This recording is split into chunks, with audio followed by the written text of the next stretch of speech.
ব্রাহ্মণবাড়িয়া 2 আসন থেকে নির্বাচিত মাননীয় সংসদ সদস্য রুমিন ফারহানা। স্পিকার, আপনাকে অসংখ্য ধন্যবাদ। মাননীয় স্পিকার, আমার কর্মজীবনে আপনাকে আমি কোর্টে পেয়েছি, সহকর্মী হিসেবে রাজনৈতিক দলে পেয়েছি এবং অত্যন্ত চমৎকার একটি পরিবেশে আমরা একসাথে কাজ করেছি। আশা করি সামনের দিনগুলোতেও আপনার সেই সহযোগিতা অব্যাহত থাকবে।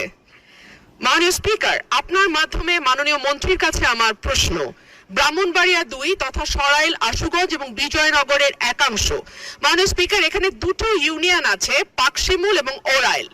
এই দুটো ইউনিয়নের ভেতরে যে গ্রামগুলো, সেখানে যাবার জন্য কোনো রাস্তা নেই। মাননীয় স্পিকার, আমাদেরকে নৌকা করে যেতে হয় এবং তারপরে মোটরসাইকেল ছাড়া সেখানে চলাচলের আর কোনো উপায় নাই। আপনার মাধ্যমে মাননীয় মন্ত্রীর কাছে আমার প্রশ্ন, ব্রাহ্মণবাড়িয়া 2 এর এই রাস্তা উন্নয়নে এবং যোগাযোগ ব্যবস্থা